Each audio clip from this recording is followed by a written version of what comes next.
is Jayden Daniels in the MVP conversation? Come on, man.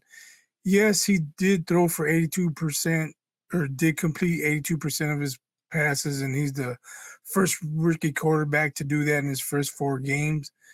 But they're 2-2. The Vikings, nobody expected them to be 4-0. I don't think it's any comparison.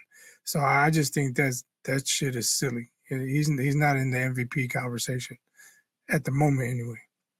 Well, Jayden Daniels, I know I saw a thread just today where there were some people talking about the Chicago Bears, and the caption was, if we had Jayden Daniels, the Bears would be undefeated right now. You're a Bears fan. What do you think about that?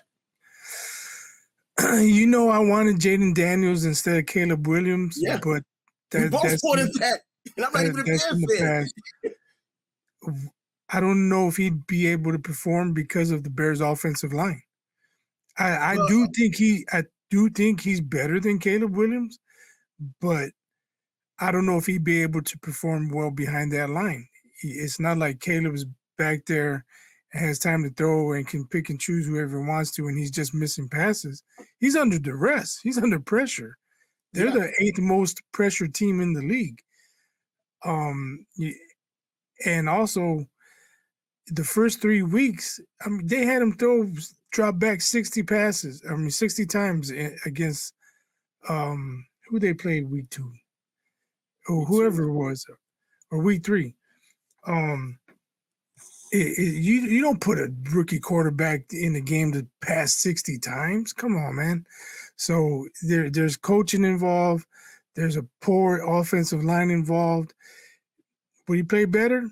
Perhaps. But how much better? I don't think it would be that much better.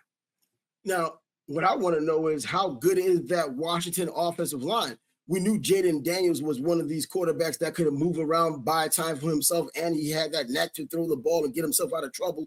We saw that at LSU. That's why he had gotten a Heisman. Well, Caleb Williams had gotten a Heisman as well. And so these are 2 Heisman Trophy candidates. But really, I wonder if the focus is on the offensive line now only because he's winning and people are thinking it's a better offensive line than what they had before. Now, I'm not going to act like I know the additions or people who had left the team and who had stayed with the team to know if the line is still the same from last year or better or worse. But with Chicago, this is your team. You know what's on that offensive line. Would you think that it would be any different for someone else back there? Like for instance, like what's going on in Carolina right now? You get rid of one quarterback. Now you have Andy Dalton there. He's playing, and he played well. He got a win. He didn't look too bad in the loss they just had. But that's the same offensive line that was there when Bryce Young was there, and he looked like crap there. It's the chicken or the egg.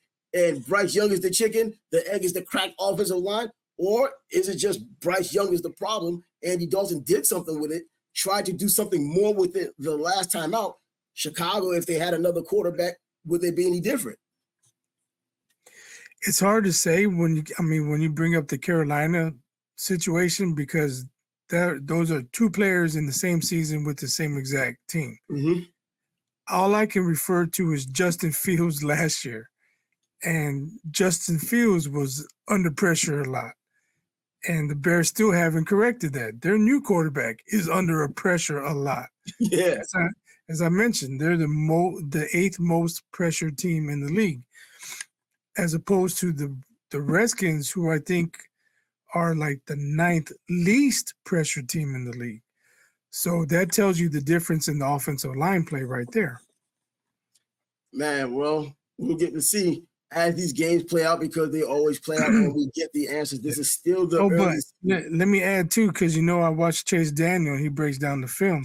Mm-hmm. Now he's on that show called The Facility. I don't know why that's the name of it, but he's on there with Acho and Shady and James Jones. And he's saying what Washington is doing is very similar to what Jayden Daniels was doing at LSU.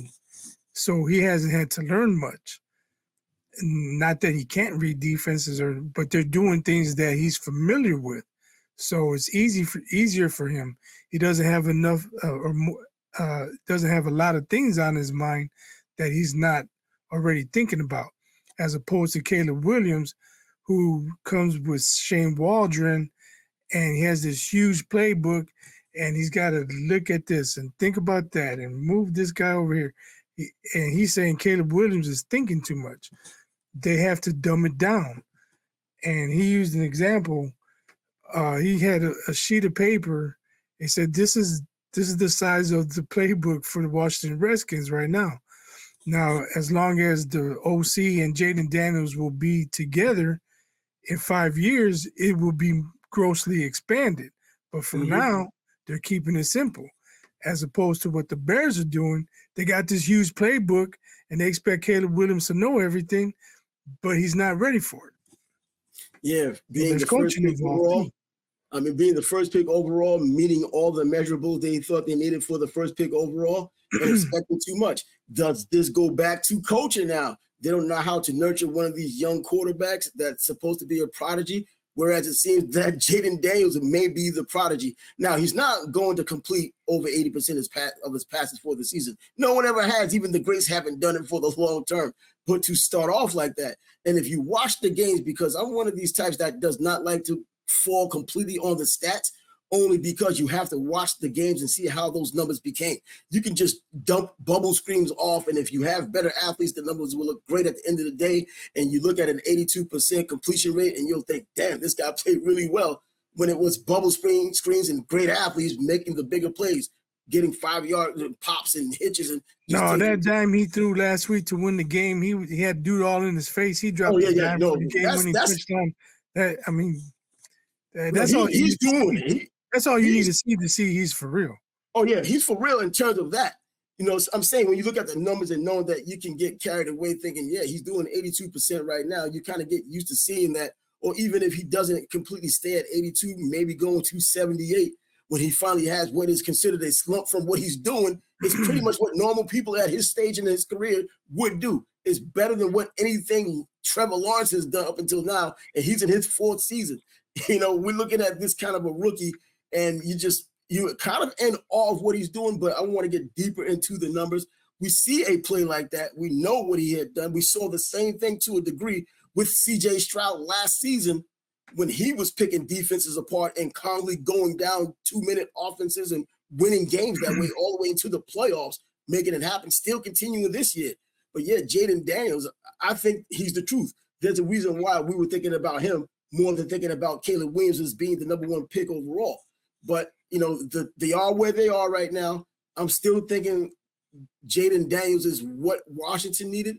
I can't say for sure if this is what Chicago needed, but I think he did show just last week or 2 weeks ago that he can at least open it up a little bit, get those 300-plus yards that he had. That's experience moving forward. Oh, that was against the Colts. Well, if you throw 52 passes, you're bound to get some something, right? But this past week against the Rams, it looked like Waldron finally figured it out. They were able to run the ball.